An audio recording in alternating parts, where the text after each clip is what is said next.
Hello बच्चों हम करते हैं क्लास 4 की worksheet 12 English subject part 12 the scholar's mother tongue. Let's learn difficult words. कुछ मुश्किल शब्द दे रखे हैं, उनको देखते हैं। पहला है चैलेंज यानी डिफ़िकल्टी, मुश्किल। मास्टरी यानी एबिलिटी, एबिलिटी का मतलब होता है कुशलता। टिकल्ड यानी गुदगुदी करना, और इरिटेटेड का मतलब होता है परेशान करना या चिढ़ाना या गुस्सा हो जाना। प्रश्न एक, read the following passage and answer the questions. आपको ये पैसेज पढ़ना है और इसके उत्तर देने हैं। पढ़ते हैं passage. A learned pandit once visited to the court of Akbar. एक बार एक विद्वान पंडित अकबर के राज दरबार में गया। He told the king and his courtiers that he had mastery over many different languages. उसने राजा और उसके राज दरबारियों को बताया कि वह बहुत सारी भाषाओं को जानता है। The Pandit could speak many languages fluently. वह पंडित बहुत सारी भाषाओं को बड़ी आसानी से बोल सकता था। He was so fluent that no one could find out what his mother tongue was। और वह इतनी कुशलता से बोलता था कि कोई भी पता नहीं लगा पाता था कि उसकी मदर टंग यानी मातृभाषा कौन सी है। He challenged everybody at the court to name his mother tongue। उसने राज दरबार में हर किसी को चैलेंज किया कि कोई उसकी मातृभाषा बता दे। When everyone failed, the challenge was taken up by Birbal. जब हर कोई फेल हो गया तो उसका ये चैलेंज बीरबल ने लिया। That night, Birbal went quietly to the पंडित's room when he was asleep। उस रात बीरबल चुपचाप उस पंडित के कमरे में गया जब वह सो रहा था। He whispered into the पंडित's ear and tickled it with a feather। उसने पंडित के कान में कुछ धीरे से कहा और फिर उसने एक पर से यानी पंख से उसमें गुदगुदी कर दी। The pandit half awake cried out suddenly and shouted out words in his mother tongue. वह पंडित जो आधा सोया हुआ था वह एकदम चिल्लाया और अपनी मातृभाषा में कुछ शब्दों को बोला। Birbal came to the court the next day and told everyone that the pandit's mother tongue was Telugu. Birbal अगले दिन राज दरबार में आया और उसने सबको बताया कि पंडित की जो मातृभाषा है वह तेलुगु है। The pandit was surprised and accepted the truth. Pandit को बहुत आश्चर्य हुआ और उसने यह मान लिया। King Akbar then asked Birbal. राजा अकबर ने फिर बीरबल से पूछा, how did you find the truth. तुमने सत्य कैसे पहचाना। बीरबल आंसर्ड। बीरबल ने उत्तर दिया, in times of difficulty a person speaks only in his mother tongue. जब भी कोई परेशानी होती है तो व्यक्ति अपनी मातृभाषा में ही बात करता है। He also told the king how he had gone to the pandits room at night to find out the truth। उसने राजा को यह भी बताया कि किस प्रकार वह पंडित के कमरे में रात में गया था और उसने सत्य को पता कर लिया। यह अकबर और बीरबल की कहानियों में से ली गई है। आते हैं फर्स्ट क्वेश्चन में। Who came to Akbar's court. Akbar के राज दरबार में कौन आया था। A learned pandit came to Akbar's court. एक विद्वान पंडित अकबर के राज दरबार में आया था। Second, what did he claim to know. उसने क्या जानने का या क्या क्लेम किया कि उसे क्या आता है।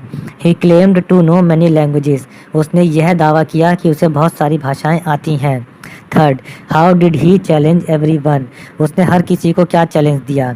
ही challenged everyone to name his mother tongue. उसने हर किसी को यह चैलेंज किया कि कोई उसकी मातृभाषा पता करके बताए। Who found his mother tongue. उसकी मातृभाषा का पता किसने लगाया। Birbal found his mother tongue. Birbal ने उसकी मातृभाषा का पता लगाया।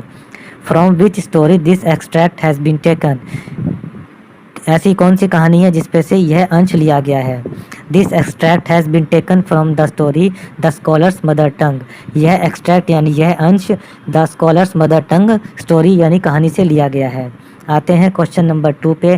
क्वेश्चन नंबर 2 पे देखिए, मैच द फॉलोइंग्स। इसमें कॉलम ए में कुछ शब्द दे रखे हैं और कॉलम बी में कुछ दे रखे हैं। कॉलम ए के व्यक्तियों को आपको कॉलम बी के व्यक्तियों से मिलान करना है। चलिए करते हैं।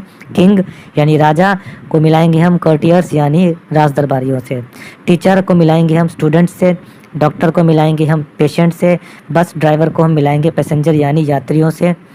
मदर को मिलाएंगे हम चिल्ड्रन यानी बच्चों से। और ओनर यानी मालिक को मिलाएंगे हम वर्कर यानी कर्मचारियों से। आते हैं question number 3, make sentences from the given words. नीचे कुछ शब्द दिए गए हैं, आपको उन शब्दों से वाक्य बनाना है। फर्स्ट है स्पीक यानी बोलना। I can speak Hindi and English. मैं हिंदी और इंग्लिश बोल सकता हूँ। अस्लीप यानी सो जाना। ही फेल अस्लीप अगेन। वह दोबारा सो गया। थर्ड, मदर, माँ, आई लव माई मदर, मैं अपनी माता से प्यार करता हूँ। फोर्थ, शाउट, चिल्लाना, please do not shout in the class, कृपया कक्षा में ना चिल्लाएं। फिफ्थ, टंग, यानी भाषा या फिर जीभ या जबान, Hindi is my mother tongue, Hindi मेरी मातृभाषा है। टिकल, यानी गुदगुदी करना, ग्रास टिकल्ड हर टोज, यानी उसके पैरों में घास से गुदगुदी हुई। अब आते हैं अगले प्रश्न पर। प्रश्न number 4, answer the following questions. First, what is your mother tongue, आपकी मातृभाषा कौन सी है? Hindi is my mother tongue, मेरी मातृभाषा हिंदी है। Second, do you know any other language, क्या आपको कोई और भाषा भी आती है? आई नो इंग्लिश लैंग्वेज, मुझे इंग्लिश भाषा आती है। फिफ्थ है यूज़ ऑफ ए और एन, आपको ए और एन का इस्तेमाल करना है नीचे वाले वाक्यों में। हम आपको बता दें कि ए का इस्तेमाल उस शब्द से पहले होता है जहाँ पर कोई कॉन्सोनेंट होता है, और एन का इस्तेमाल उस शब्द से पहले होता है जो शब्द किसी वॉवल यानी ए, ई, आई, ओ, यू से स्टार्ट होता है। तो चलिए करते हैं। I met a nice girl yesterday. Second, they went to the zoo and saw an elephant. Third, she heard a loud sound from the other room. Fourth, John is an honest boy. Fifth, he will go to a nice school. Sixth, the shoe is a bit tight, यानी यह जूता थोड़ा tight है। Seventh, I read an interesting book yesterday, मैंने कल एक interesting book पढ़ी। Eighth, she is a cute and quiet child, वह एक बहुत सुंदर, सौम्य और एक शांत बच्चा है। Ninth, I have to go now, my train leaves in an hour।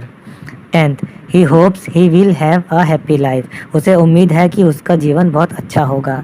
तो बच्चों, ये हमने वर्कशीट कंप्लीट कर ली है। अगर आपको ये वीडियो अच्छा लगा हो तो इसे लाइक करें, शेयर करें और हमारे चैनल पढ़ो इंडिया को सब्सक्राइब करना ना भूलें।